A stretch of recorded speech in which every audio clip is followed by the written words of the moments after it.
Hey, Danovis, what's up, Coach D? Hey, I'm good. How are you? Good to see you, sir. I'm Javier. I don't know if you remember me from way back in the days. Oh yeah, way back in the days. It's been a while. It's been a long time, sir. I'm glad to have you. This is my esteemed co-host and good friend Kendrick over here to my left. Yeah, can you see me? Yes, sir. How are you today? Good to meet you. I'm actually good. Kendrick, I'm so excited to have you on, man. You have no idea. I've been thinking of this for months and months. Javi told me about you, so I had to make sure I had my T's crossed and my I's dotted, you know? I'll do my best. Coach D, it's been a long time. I remember you, as I mentioned in the messages back and forth with you. Yeah, you were a part of the Martial Arts Enterprise full contact kickboxing team, correct, sir? I went to watch one of your fights, actually. I think it was for a title. You fought like a Randall Tex Cobb looking kind of dude. And we all went to support you. I cannot believe he won a decision. Who else was there? Mark Tabuso, Steve, all those guys, Floyd, Ronnie. I was a newcomer coming into the game. I was massively intimidated. You guys were, this is my memories. You guys were so strong, physically, mentally, disciplined. That was my second foray into combat sports, and I just wanted to be like you guys. I was 19 years old, and you used to help us with our hands. I'm like, man, I used to think, I'm serious, if I could have half the amount or 20% of the amount of boxing that Coach D does, I'd be like tearing fools up because I had the kicks. I don't know if you remember. And yeah, man, it's great to have you on. If you could tell us how you're doing now, and then if you could tell us your martial arts journey, where it began and your foray into full contact, and where you're at now, sir. It's an honor. Okay, well, I guess I could start with, at the age of 7, I started at 7 years old, and I started self-defense. Tried to get some boxing in, but my parents at that time, they wasn't into the boxing world, so they let me do self-defense. So at about 9 years old, I realized that, you know what, I want to teach this. And because I had a lot of respect for my teachers. And so I started with Shotokan, and so I think 1972, I started training for some tournaments during that summer, and then it ended up happening. I started fighting like in Berkeley, Oakland in 73, 74. Those are my tournament times. And around the time the Oakland Auditorium was doing the yearly tournaments, I fought every year at the Oakland Arena, at the Oakland Auditorium. And so from that point, about 1978, I started boxing for the Army. And I stayed in for about almost 10 years. And I was, of course, before I even started Martial Arts Enterprise, I was already wrestling and boxing, and I did the traditional karate for the European Yakunde. I signed to WKA 1980 to 1982. And of course, I boxed. So I guess my achievement starts, well, a lot of people, they get it confused. Well, he's not really a boxing coach, or he's not a martial artist, because I had so many things going on. And for some reason, when I got back out of the Army, I ended up teaching boxing. And actually, I'm a martial artist first. So I was teaching martial arts first. And boxing, because, I guess I was pretty good at boxing. I was on the Fort Lewis boxing team. And I was brigade champion, post champion, went to Germany, German American champion. So I started doing a lot of local boxing, opened up the gym, started teaching martial arts, getting back into karate. So I did both. Boxing and karate was pretty much what I was doing my first tour. And, during that time, it's like, for me, it was a 3-year tour. So I did 2 tours. So with the WKA, I met some pretty interesting people. One of my biggest fights with a guy named Terrell Tyler, which was one of the fastest kickers, they said, probably at that time in the world. And what was his name again, D? What was his name again? Terrell Tyler. Tyrell Tyler. Okay, I'm Yeah, gonna look him up. I think he was a German national, but I think he was mixed with American and German, and he was he was a big name in the early '80s.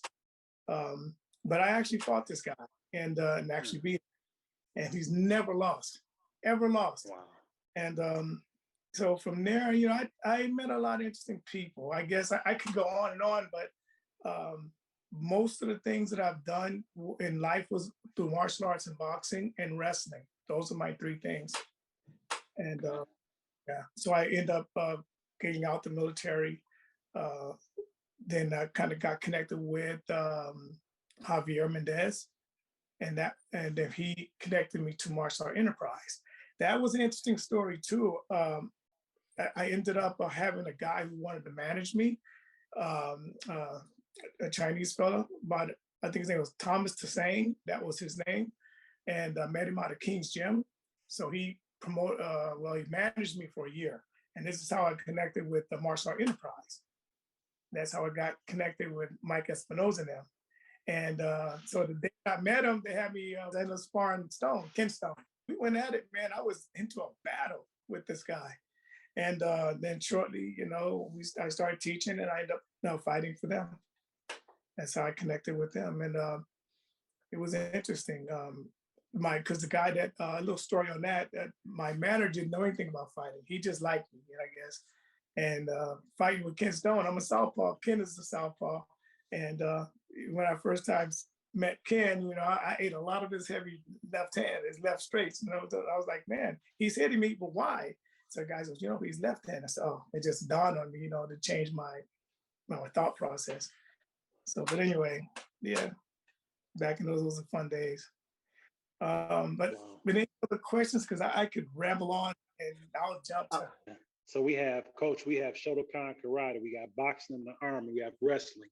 What other martial arts have you trained, and what would you say is your favorite? I almost want to say, tell us your number 1 to 3 favorites. Oh my Tell us the rest of what you've trained.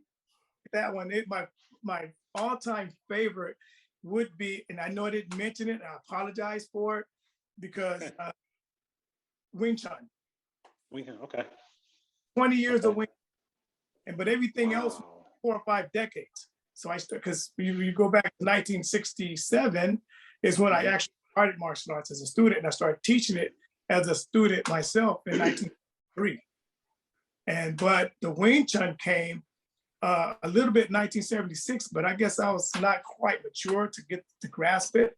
And then I ended up seeing some real good Wing Chun practitioners. So like 20 years of Wing Chun, and I'm right now I'm still doing it. I mean, fully doing it. So my favorite systems now would be Wing Chun right now, Shotokan, and boxing and wrestling comes in a close third. I guess I would go with boxing. Okay. Now I don't want to be greedy, but I want to enjoy this. What is it about Wing Chun that makes it your favorite? And then what is it about Shotokan that you favorite? And what is it between boxing and wrestling of those that you enjoy? Wing Chun. Okay, well, Wing Chun, I want to try to explain it the best I can. I think Wing Chun is the most educated systems, hands down, because of the information and learning the foundation of Wing Chun. And it's more than just being in competition with somebody. It's a lot of information going to learn more about integrating your abilities to defend yourself, not just on a physical, but mental level. And with boxing, of course, I don't want to step on any toes with with boxing, you find a lot of amazing fighters, right? And a lot of that comes from the athletic abilities that a fighter carries among themselves. So a lot of times with me, I always pride myself on, okay, I'm going to help this fighter get to where he's trying to go. But now today is different, because they say, well, the fighter makes the trainer. So if the fighter's doing good, the trainer's going to do good. And with martial arts and Wing Chun, you just simply have to have a good Wing Chun instructor in order to grow properly. In boxing, athletic, if you're very athletic, you're in a gym that you can do a lot of sparring. You have that athleticism to carry you, inside the sparring and all the other stuff that they do. Because right now, because I used to work with the new fighters today, and first thing they want to do is, they do some mitt work, or not the mitt work. They want to spar, and those are the two things that they feel that's going to get them validated or mindset that they can do the fights, and they end up becoming punching bags, and the career is really short. I one of the guys that tell people I take the pride in teaching. I'm a teacher. I think I'm probably one of the most smartest and intelligent students in the world. Student, not fighter, student. Because you know, the thing with me, I pride myself, you know, the love that I have to learn. Like in Wing Chun, for instance, you know, I can sit in boxing, just a quick example, when I connect to a boxer, I know I can feel him better. You know, I know if you rotate his body, I can connect his energy, and I can send him on his heels when I want, but on his toes, I can make him change up or lock him down. And it takes a lot of years to learn how to do that, especially when you're exploiting another system inside your Wing Chun. Sure. Because of Wing Chun, it's fundamentally family kind of oriented. So you got your schools, and they work with each other. So it's this okay, we do the chi sao together, and then I give you some information, you work with that. But what happens when you start doing it outside the box, right? And when you do it outside the box, you tend to have a better understanding that, hey, you know, you can take this system and you can put it with your wrestling, you can put it with your kickboxing and boxing. So because it's just not stuck just I'm going to fight you this way. You know what I mean? Boxing is the same thing. You know, you got your guard just in a line, and people get the wrong concept about, well, you can't play, right? Because a boxer is going to be moving, and he's throwing hooks, uppercuts, and hooks. When you got Wing Chun, like, you know, I know how to box, so I can integrate my Wing Chun better with boxing. Can I, if you don't mind, a quick example? Is that okay? Anderson Silva, Tony Ferguson. Huh? Possibly Anderson Silva and Tony Ferguson. I think in some of their fights, and even in Anderson Silva's last boxing fight, they were saying on YouTube that he was doing Wing Chun type movements, they said, during the match. Yeah. So he's doing a lot of not internal Wing Chun, but more external. External in the sense of when he's going against guys, he's open, punch come in, he deflects his punch, he tries to counter off the deflection, or he they call it pop. So but parry. So he likes to parry, then deflect, which would be the bong style. So he would try to counter single punches. So that's our exterior. But see, like when you do internal Wing Chun, it's basically when the guy throws a punch and he's executing a straight punch, and I block it and then cover it and then jam the shoulder. And it happens like that. As quick as you can throw a punch, I can jam it. So I can jam it and make him stumble. Once he stumbles, then I'm going to cover him. And that's like internal Wing Chun, knowing how to send energy through the back of the spine into the whole body. So the body, I guess the easy way I can explain it real quick is that if I'm gonna throw a hook, then I need this side of my body to play a part. If I'm throwing an uppercut, my body on this side is gonna move.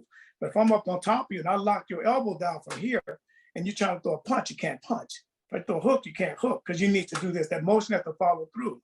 So in Wing Chun, if I'm gonna hit you, it's like a jab. I trap the shoulder, I throw the hook, I throw the right, you're right there for it. I shift, now I'm ambidextrous, I'm southpaw, left, right. Just like, for instance, if I'm going to hit you from the right side, it's gonna be the right uppercut, right hand. If I shift over to southpaw, it's gonna be a left uppercut with a right hand.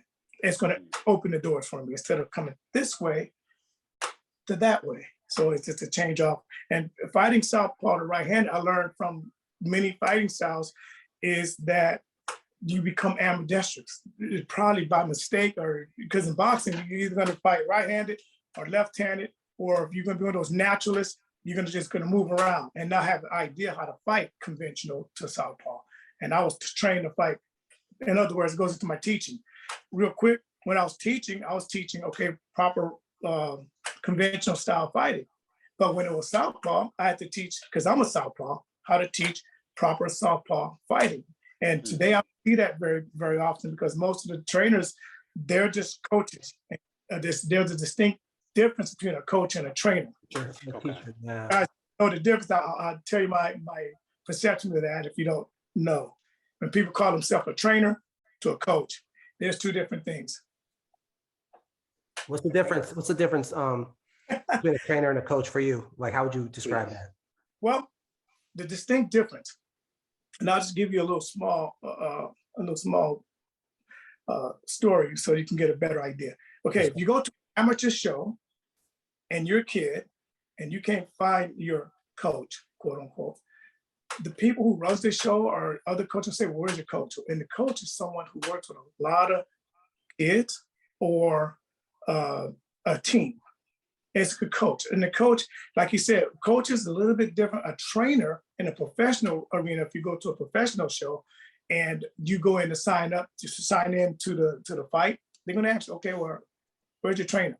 A trainer, a coach, the responsibilities very parallel but different. A trainer, he have to actually teach you not just the box, the rules, the regulations, and get you prepared for the ring a different kind of way. Where a coach, that's what he does. He runs a lot of kids. And most coaches, they prefer kids starting out. And I've seen a lot of today's coaches or trainers today, they started off with a lot of kids. And that's the difference between a coach and a trainer. Because whenever you go into the professional arena, they don't never call your trainer a coach. In boxing, it's always a trainer. Trainer is assigned to you, one fighter, one trainer. Coach, you can have many coaches. Okay. And that's the difference. You go into a professional world and you're those people, when you sign your contract or whatever you're gonna do, they're gonna ask, okay, well, where's your trainer? Not your coach, where's your trainer? Your trainer has a higher responsibility and he actually runs that corner where it's chief second. So anyway, what makes me a little bit different, I probably got a lot of slack for it too. I don't like to rely on other coaches and other organizations. So when I work with a fighter, I keep everything at home. And what that even means, so every year I get what's called the trainer's license, where most of the people today, they'll get the coach a little corner license, like $60 a year. And my license, $200 a year. So that gives me the power to test other fighters, make sure my fighters is prepared and I can sign them. And then after the commission will allow that, to where if I only had a coach license, we're just sitting in the corner, then I have, and if they have like a couple of amateur fights, or they have no fights at all, they come out of jail, want to fight, I can't sign them up. I have to depend on traveling my fighters out and getting them signed, and a lot of the coaches be like, hey, well, yeah, sure, we'll just sign them off, give us a couple $100 and we'll just sign this stuff off. And you know, to avoid that, I do everything in-house. And like I said, I'm one of those kind of people who has something to teach. I'm a teacher first. And I pride myself on knowing what to teach. And I don't just go to somebody and throw something out there and say, hey, look, you can do this. And unfortunately today, coaches have to be believable, even if they don't know what they're doing. A good coach that doesn't know what he's doing, if he's believable, then he's a good coach. If he's believable. And that's the thing with these young kids, they don't know the difference between a believable or a coach that's no good. All they know the coach teaches well, he's believable, they're gonna try it, they do well, good coach. But I like to be a product of what I teach. So if I'm teaching it, I know exactly what I'm teaching. And so I don't have to make myself believable, I can show them. And you don't find that too often now these days. It's different. Wow, sure. This is gold. Danovis, this is gold. I love this, man. I appreciate it. You have no idea. This is right up our alley.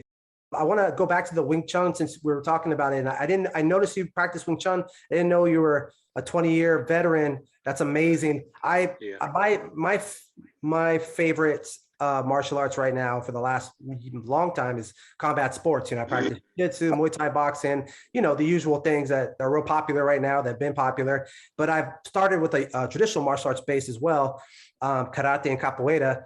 But I love Wing Chun. I've watched all the Ip Man movies and I forced my kids to watch them hundreds of times. I took my youngest son to watch Ip Man 4 in the theater when it came out. And I told him, this is the real Jedi here, Star Wars. And I know Donnie Yen's not a Wing Chun practitioner per se, but I love the martial arts ethics and ethos of the movie. I'm just a sucker for it. And I want to ask you a question on that note. And this is actually for a friend of ours too, a traditional martial arts instructor. Why do you think these days a lot of people on social media disrespect traditional martial arts. And in my opinion, traditional martial arts is like the grandparents of everything that we do now in combat sports. What is your opinion on that? You know? I thank you for asking, because I do have a good opinion on that. What do I think about MMA first? I love it. I'm a huge fan of MMA. Jiu-jitsu, of course. I mean, this is what I did, but I've done it separately. Here's the thing with MMA. We have to ask ourselves one question, right? What do MMA stand for? Mixed martial arts. Mixed martial arts, right? So now, okay, so when they disregard martial arts, are they disregarding the martial arts, or are they disregarding the way it's being taught now? You have the best fighters in the world, and a lot of those fighters, you see when they come to the ring, what they do. I'll do it too. We bow because it's the discipline of the sport. We pay our respect. Do we know that's coming from the dojo? Most everything that you see in mixed martial arts, boxing, anything, it's going to come at one time or another coming out of a dojo. It's going to be siphoned out to a dojo. It's just guaranteed. That's why when you learn in martial arts, and I tell these young kids to come in today, they'll say, well, you know, this is outdated, this is obsolete. And if you really believe that, just think about it. You're 25 years old, and you have the young generation of the social media, which is extremely more talented, they smart, so they see these things. So their perception is a little bit different. But when you teach them the history, you know, a lot of these systems are over a couple hundred years, 800 years, 1,000 years, or whatever that system is, and it's still here. So when you have a child at the age of 25 is telling you something's obsolete, you have to ask the question. Well, 20 years ago, that means at 5 years old, he just got out of diapers. So he's going to tell you what's obsolete. And what happens here, a lot of people from these martial art dojos, they try and prove a point, that's not what it's all about, right? When you're talking about self-defense and combat sports, those are two different animals. If I'm just going to be strictly teaching self-defense, and I'm going to teach a professional fighter like Jake Shields. I work with Jake Shields, by the way, Carlos Rocha. So I got some key names. I know you named some guys, but I work with some pretty, you know, Cito Espinoza, Johnson on Fairtex, in Fairtex, the late Alex Gong. Those guys, I train those guys for striking and certain things. And with that being said, I remember in Fairtex, one of my best fighters once told me he didn't believe in self-defense or the method of learning self-defense. So I shared a moment with him, and he laughed and said, you know what, that's crazy, because now he understands. Because like when you learn in Wing Chun, if you understand how to deal with a takedown or a fighter that's going to throw combinations at you, remember, Wing Chun is a fast action system. So bang, that's it. Bang, that's a fast, and now I'm gonna do a takedown. Whop, single leg. Move you over, hook you, underarm choke. You know, if I'm going to deflect, slide up under the arm, I'm gonna choke you out. Wing Chun has a lot of little things if you are trained to understand how to use it, in the sense of you're gonna go against a wrestler. If I know how to wrestle, I can avoid.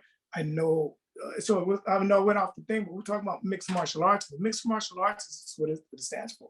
You have judo, you have wrestling, you have boxing even, you have taekwondo.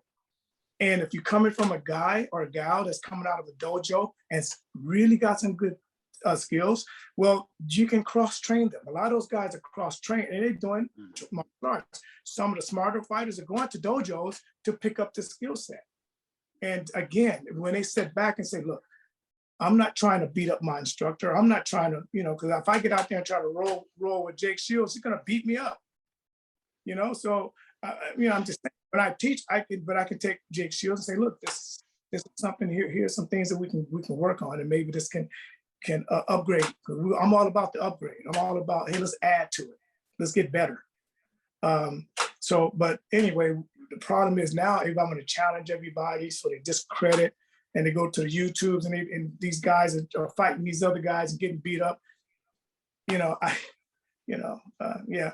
Unfortunately, believe it or not, I ran into that before. I'm teaching some guy, and he's an MMA guy, and unfortunately, he found out the hard way that I know how to wrestle, I know how to fight. And it happened recently.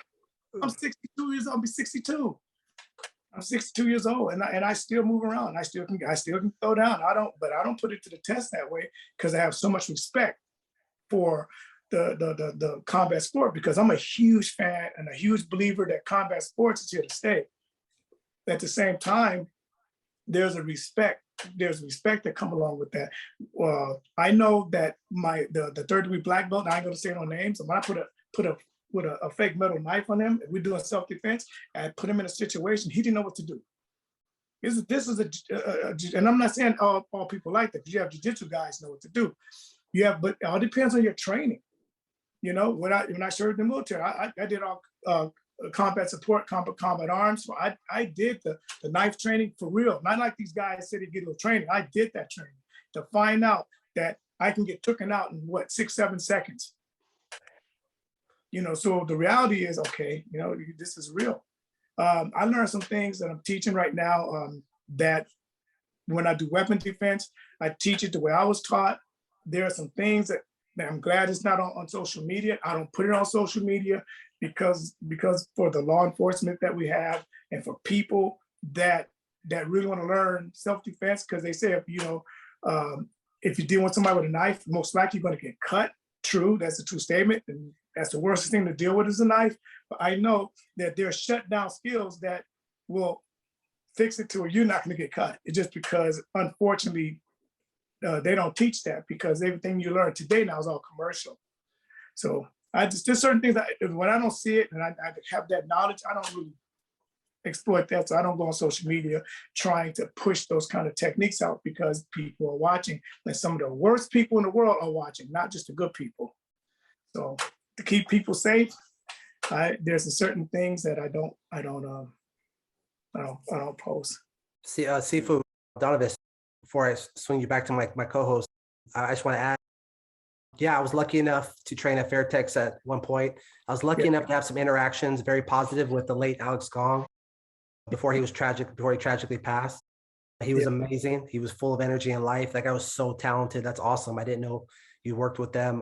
I was in camp with Jake Shields for several of his big fights when he fought George St. Pierre. I was in camp for tons of those with him. It was a rough crowd, but fun, fun but rough. And then when he fought Dan Henderson, I was one of his main sparring partners in Strikeforce. Fun but hard. I know Jong Sunan, Noom, amazing legends that you got to work with. That's why I'm so glad you're a gem. I'm so glad we can put you on here and we can learn from you. I'm just curious. I mean, again, like I said at the beginning of the interview, you look good, man. You look 42. Javier's been training martial arts for a long time. I've been training off and on for a number of years. But people like you, men like you, are examples for what we have to look forward to if we continue training and we continue taking care of ourselves.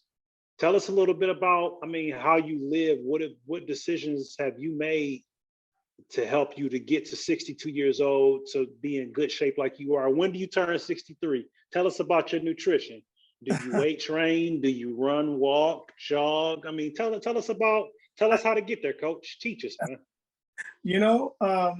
First, what I was taught was to always not allow people to contradict your life. Love your life. That's the first thing to do, is don't give yourself to someone who's going to mistreat you. And that's the power. So you want to keep that internal power first. Okay. And because the dieting and everything else, here's how it works. And this is the one thing people get halfway right in life. I tell people, look, so what is your greatest strength? What comes first? Is it mental? Is it physical? Is it physical? Is it mental? Which one is it? Mental, I'd say. That's right. And 100% of the world that would do physical first would always say mental. That's a question to get right. But the right question is something else. The right question is spiritual. So you have your spiritual. What I'm going to tell you, your mental, and I always tell people, your mental strength is you need the mental strength to be able to get the best out of your body on a physical level, because it's physical. But if you are spiritually broken, then that means your mental is not going to give you what you need, so your physical can follow through, because that's what it's all about. It's going to be spiritual, mental, physical. And this is the first power we have to learn how to let go.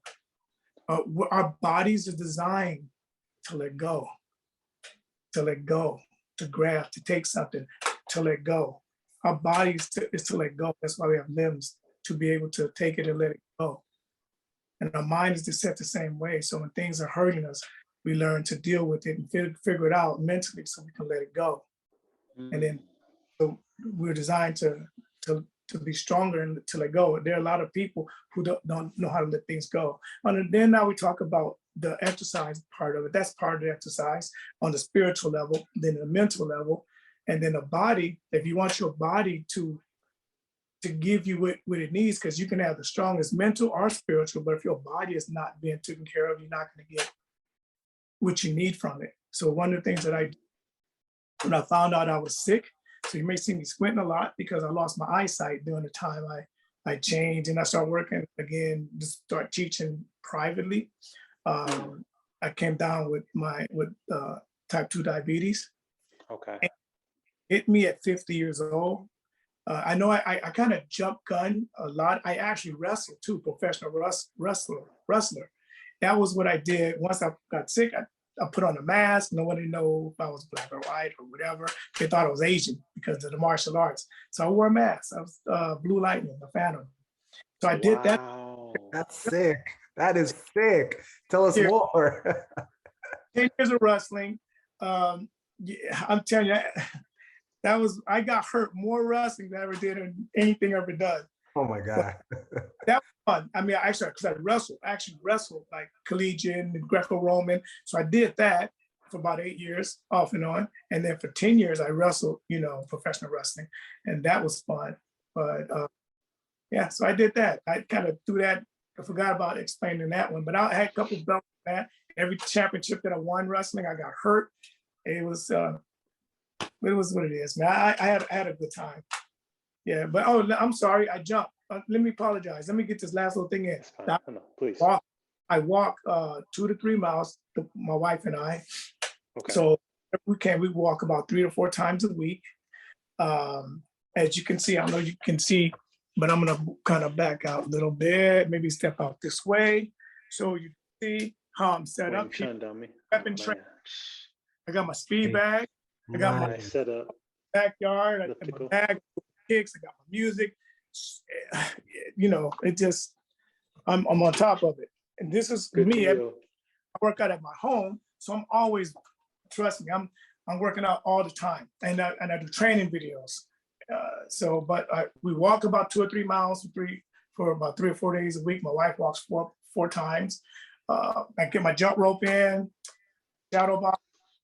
I do my katas, and see, like I said, 54 years of being a student, 54 years. And at 54 years, I still do my Heian, Shodan, Sandan, Yodan, Godan, Teki 1, 2, and 3, Bansai, Hakudai, Dron, Jinte. I do all my katas from the Shotokan. I still do it.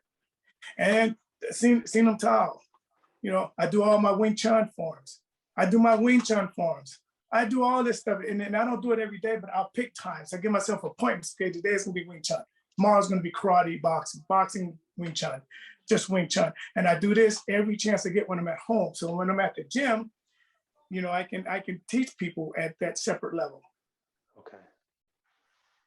Wow. And very important, by the way. Good food. I eat clean. Eating clean. So my wife, she's normal with her diet, but for me, I eat clean. I do a lot of vegetables. I do fish. I like fish, but most of the stuff I eat small meals. I don't eat as much as I used to anymore. But eating and drinking plenty of water. I stay away from the sodas, the chips when I can, unless I'm out traveling. Of course, I'm like everybody else. I'll cheat a little bit, but yeah. Man, Javi, I'm just absorbing it, man. What an experience, what an amazing man to be able to have a conversation with. Oh man, this is just what I pictured it to be and more. Sifu Danovis. I remember when I knew you when I was at Martial Arts Enterprise. I think I'd already fought once, and I did my second fight. out of that gym. And then it was nerve wracking as hell. I ended up winning. And then I was training for another fight. And then right after that, and I just said, I'm done. I didn't want to do the fight. It's just too nerve wracking. Too nerve wracking getting ready for a fight. And then, so I took a break about 20, 21 years old, from 19 till I was 21. I was 21. I found a solid boxing trainer who showed me the game of the hands.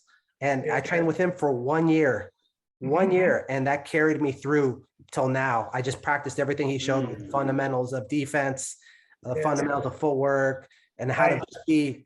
He taught me, like, he beat me up, but he also just taught me while he was beating me up, the why, you know, and it just made me into he just made me into a warrior in 1 year. But I just continued what he showed me for the rest of my life. And but yeah, just, it was so nerve wracking. I talked about this with Mark Tabuso on the podcast. It was so violent, pro kickboxing back then. And then of course now the training, you know, you get more beat up in the sparring from what I remember than you do in the actual fight. It's just ruthless. And I always looked up to you, man. And you were, one thing that Kendrick always tells me, people may forget what you told them or what you said or what you talked about, but they'll never forget how you made me feel. And back in the days, I couldn't even believe you were talking to me, or even Ronnie Wells was talking to me. You guys were so talented and so good. I couldn't believe you guys were so humble and kind to somebody like me who was only 19. And, you know, I was just a beginner in the game. And I think that shows. I don't know, where's that come from? Just martial arts, your martial arts background, just being humble. I mean, you were just, I mean, you still are, but to me back then, you were just like a Greek god, man. And you really, there's something to be said about the guys who are really good are the most humble and kind. You know, I remember when I first went to Martial Art Enterprise, and I saw a lot of the kids will wait for me, like Mark Tabuso, for instance. And I first started working with Mark Tabuso was like 16 or 17. Damn, yeah, damn. He would just wait till after I sparred with a bunch of people. I don't know if you remember when I sparred. I didn't wear headgear. Yeah, I think so. Yeah, I think I remember. Yeah. Everybody else did. I didn't. Mhm. Mark, I used to wait for Mark. And I used to see the talent in this kid. He would always say, I want to be a champion one day. And I would wait for a couple of kids, and we would just spar right after class. That's what I remember about Mark. I started him I was in my mid 30s then. That's a long time ago, huh? Oh my goodness. Yeah, Mark was 16, and Ronnie Wells is barely hitting 20, 21. Martha Salazar, she was like in her mid-20s. Blanca Gutierrez, Babyface Boxing. I worked with her. Babyface Boxing, yep. I had her going. She was a tough one, still tough. So yeah, I was blessed with a lot of amazing young, talented fighters then. I'm really blessed. We don't want to keep you for all day, although we'd like to. I just want to ask one or two more things, and then I'll let my co-host get in again, and then I'll close out, if that's okay with you. Can I have a couple more old school kickboxing stories? Maybe I'll start off with this. Who's your favorite old school fighter from kickboxing besides yourself? And then currently, if you still follow at all, and any old school kickboxing stories, I'm very interested in, and also, what is the inspiration for it looks like an alter ego, the Speed Bag Bones guy? That's very interesting. If you could talk about that as well, sir. Okay. I guess that I do the kickboxing. Now, this is probably gonna be somebody you don't know. One of my favorite guys that I ended up sparring and became one of my favorite guys. And I guess I came with one of his favorite guys. His name is Andreas Nennerman. Andreas Nennerman was one of the world champions that was coming out of Battle of Atlanta in 1970, I think 7 or 8. So he's this one German, the only German that won the world championship then. Well, I met him when I went to Europe in 1980. So he was one of my favorites. This guy was one of the most amazing kickboxers probably I've ever seen with the kicks that he does. So I was a big fan of Andreas Nennerman. Then outside in the United States, you know, I liked, I don't know, this may sound kind of bizarre, but Mark Tabuso. I knew they were amazing, but Mark Tabuso, even though I was his trainer, I was so amazed with the way he does his techniques, his boxing, his kicks. He was extremely out the. And he was just one of the most colorful fighters that I think I can mark on. I met a lot of fighters, keep in mind. And I love a lot of those guys, but Mark Tabuso, he was the one that was out the box. He had the kick count, and he was just amazing. He had the glow. And so as now for the speed bag, right? In the speed bag, I started I was in the bag all my life, but not that good. I didn't start doing bag tricks until like 2004.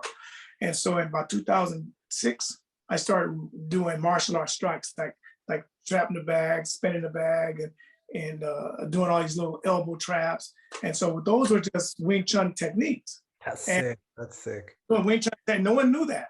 So now today in the world, not all my techniques, but some of my techniques are being exploited. And a lot of these amazing baggers out there don't even have a clue that I actually, created that. The spin tactics, elbow traps, split second trapping. So when I hit it, ping, the bag will spin like a top, just bang, and it'll just spin. Or bang, I'll trap it and stop it. So people are like, well, how do you do that? And hitting the bag, this way, hit the bag this way, but hit the bag that way. And they're doing a reverse. I did that too, of course. I created the reverse and then come forward on the bag here. So the bag is right here. If I'm hitting it this way, that doesn't make sense, right? So if I'm on the other side of the bag, hit it this way, that makes sense. But if I'm hitting it this way, it doesn't make sense. So I'm hitting the bag opposite way, this way, and then I'm catching it this way and catching it that way. So, and you don't even hit the bag that way in life. So now we have people are trying to develop that, the spin tactics, That so opens up a whole doors of different ways to do it, right? Yeah, I created the Phantom Punch rotation. So anybody hit the bag, like they rotate, pop, pop, pop, pop, pop, pop, pop, pop, pop, pop, pop, pop, pop, pop. The first video came out, I think 2006 or 2005, the first rotation ever. And now it's just caught around the globe. And everybody's doing it. And and then they have some baggers out there that's like phenomenon. But yeah, I created quite a few different bag tricks, and I still hit the bag. I still work different tricks. Right now, the newest thing is out that I do that no one does. It's not even videoed yet. It's hitting the bag with one finger. Like, rotate the elbow, and that that's you're not gonna see that nowhere unless I post it. Damn, I gotta learn that. That's sick. Oh my god, that's amazing. That sounds amazing. Oh wow, I'm gonna get you my fingers, Kendrick. I'm gonna learn from Sifu, and I'm gonna get you my fingers, bro. Just gotta work. Ice right, you jump pop. Yeah.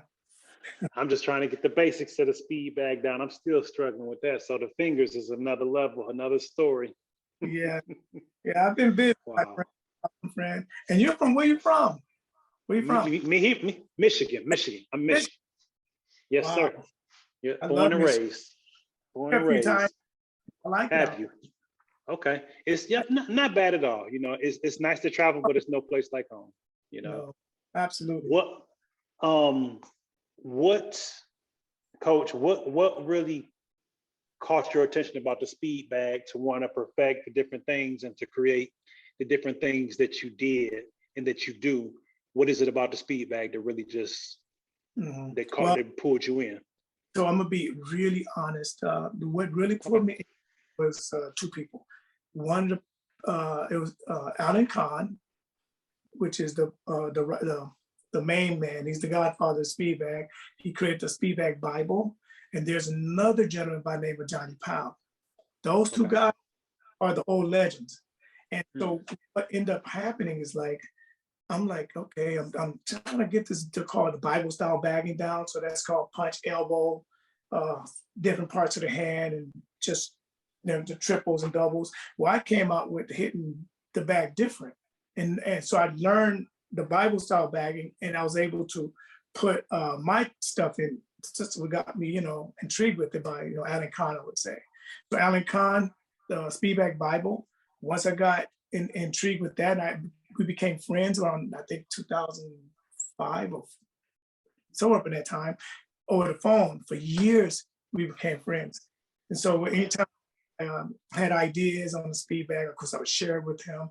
He was like my speed bag mentor. He still is.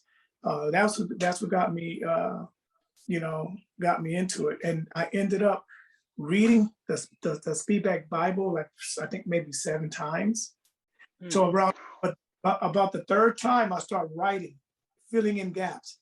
So okay, this is a double point. Oh, you know what? I can do a spin. I can make a spin inside this. So all of my stuff, I started writing stuff into the Bible, rewriting the Bible. So I just got a whole, until I had one Bible that he signed, I don't touch. And then I had one Bible that I had a couple Bibles, and I said, you know what? I'm gonna write all into this thing. And then the one thing that got me hooked up was he has a little thing called, what's the difference between a combination and linking? Some people think linking and combinations are the same, but they're not. It's like a box. This is a punch combination. So I want to link in something else, uppercut and a hook. See, speed bag, same thing. So I'm doing this here, side hand. I'm gonna link in maybe a double punch to the side, pop, pop, pop. So I just link another whole different motion. So if I'm linking something else, right, then I might go back to this, pop, pop, pop. If I'm leaking a triple, pop, pop, pop, pop, leaking a triple, pop, pop, pop, pop. So stuff like that, it's linking, understanding links. That's how I was able to master a lot of my stuff, is understanding the process of linking. That's what got me into the speed bag. It was sky's the limit. And so I had all my martial arts links, weapons, everything. If I speed bag, and believe me, I've done some stupid things, guys, so I would never tell anybody to do it. Knife attacks, and I had knife. I was using 2 knives. What's speed bag? Knife. And then in the bag with this knife. I would pop the bag, instead of trapping it. One other time I was going so quick, and then I'm looking at the wall, and I'm looking like, what is those red streaks on the wall? And there's blood, Here it is. Oh, damn. That's another damn. That's intense, right? Coach, are you gonna write a book? Are you gonna do some kind of a documentary or something? What are you going to do other than blessing us with your presence to let people know, put people up on game, to teach them? Because it's clear, and Javi, I know you can attest to this just from listening to this man speak. You have an aptitude for teaching. Your storytelling is captivating for sure. I just love people. Oh man, please let me get this in before I get off this thing. I want to tell you, if you just you want to know my favorite student, my best student, and this is it hits me here, my best student, and I have quite a few so-called best, but my best student was the one that came to me and said, most people don't want to work with me because I'm either too old, and I'm never going to be a fighter, so I'm never going to do this, I'm never going to do that, but I really just want to do it, and I just can't find somebody to work with me. Well, my best student was that person that come in, he can't hear. So he can't walk. He's in a wheelchair, and he wants to be able to learn. Those are my best with physical abilities. If you have a physical ability, those are my best students. And for the ones who tell me that they have a hard time to learning something and it takes them a long time to figure it out, those are my favorite students ever. Because those are the ones that, because I love doing what I do, I have compassion for it. And the compassion of teaching is deep from the heart. So if I get someone that has disabilities and really wants to do it, when I hit the speed bag, I blindfold myself because I want to be able to teach somebody. Alan Kahn once told me this: if you blindfold yourself and hit something, you have a tendency of leaning forward, so you have to wear a helmet. So little tricks, like this, little things that you learn from experts. So now I know when I hit the speed bag, like a lot of people did, like if you can't see, you go to the sound. You're gonna lean towards the sound. So, but then there's little tricks that I trained myself throughout the years to be a better teacher and to be a better teacher. So if I'm gonna master teach, then I'm a phenomenon student. See, to be a great, you're gonna have to be a better student. And I always tell people that, man, it's all about doing what you love. That's freedom, right? Or I take it back. Let me rephrase that, right? Liking liking what you love is freedom. Doing what you love is happiness. We can be a part of whatever, and it could just be our freedom to like and do whatever we want to do. But to do it, to make a living doing something that you really love, that's happiness. So you can touch somebody to make them better, or to let them know that they mean something, that they matter, That's everything. Because being a world champion is a beautiful thing, to make a world champion. I made a lot of them, but that come and goes. But when you touch somebody's heart on a spiritual level, that's forever. And so when I can help somebody, that's where I'm at. That's where I'm at. Yeah. Sifu, how important is I tell this to people all the time, how important is or how special is the thing that we call the martial arts brotherhood.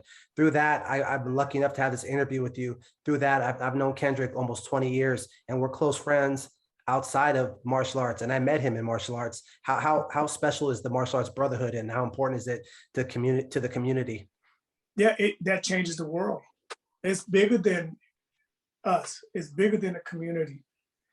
I think it's global, and if we can send that connection of love first, it's all about being teaching somebody how to not necessarily protect themselves, but how to be better about taking care of themselves. And it's all about being able to show people that compassion, that it's not all about fighting, but it's about helping somebody to get better or be better, to have some type of quality of life.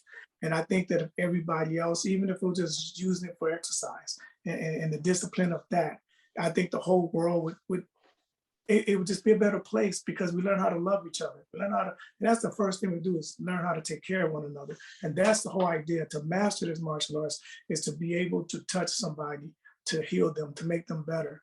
And that's what it's about. And the worst part of martial arts is being able to have to stop somebody for defending yourself. That's the worst part of it, because we don't want that to be our highlight of what we're doing it for. That makes sense. So, but anyway, that's why the martial arts in this world is very, very important. It helps the fighters become better fighters, more respect. You know what I'm saying? So you see it, to people bow. It's just in martial arts, man. And you get a good instructor. You develop a good foundation, and it has lifelong lessons, so that you can be better in life, and being able to learn how to take care of yourself so you can help somebody else take care of themselves. And I think that's what I love about the brothership, the kinship that we develop in our martial arts. It's huge. I think if we all can, it's not about hating one another and about talking bad about one another. It's about uplifting and being able to learn, keeping yourself open to be better. And that's a beautiful thing, the brothership you have. My son, by the way, was really good in capoeira. I remember. I think I gave him a lesson one time. I met you guys out in Oakland, and that was fun. And oh man, it was such an honor to work with your son. That's right. It was him and other kid. Can't get his name right now, but yeah, it was him and his friend. And I remember you was showing us some stuff. And you guys was doing the what's that? The double kick coming across. Yeah, Batafuso. Yeah. And my son was talking about it, and I know you were able to do it. Yeah. Wow, I'm just taking it in. It's good stuff. Like I said, Coach, and you spoke it early in terms of just being a student, and then in that teaching thing. It's clear that you have an aptitude for teaching and that love for people. Yes, with how passionately you speak about everything. So generally when we have guests, we have them give words of wisdom. You've given so much, but we want to get a little bit more out of you. What would your words of wisdom be for our listeners, for our viewers, and for some more wisdom for Javier and I? What would you impart upon us? Oh my goodness. My thing, well, what I give to anybody is to first, this, if you want to learn anything in life, always embrace the basics of it and never be in a rush. because to learn something in life should be a lifelong journey and not something that's going to go away. So if it's martial art, whatever it is, that should be a lifelong journey. Martial arts is a lifelong journey. I'm a martial artist, so if you're going to be a martial artist, then do it for a lifelong journey. So there's no competing with somebody to beat up somebody. That's not based upon what you're here for. It's all about you, and just take care of you first. So if you can go anything in life, don't let no one, don't care about somebody outside of your life. They're giving them so much control. Keep your control, and that's just power to give your power away to someone else. Because if you do, then you're gonna be off balance every time you try to do something. So, like I said, focus straight, put the blinkers on, love yourself. If you're praying, now I pray, I'm gonna pray. I love the Most High. I'm a praying person. And some people, it doesn't matter, but it's all about love in the first place. Let's keep that real. And it's like I said, spiritual healing. Love the Lord, and just keep on and love everyone else. Love your brothers. Embrace your brothers. If your brother's got something to tell you, listen to him. Your sister's got something to tell you, listen to her.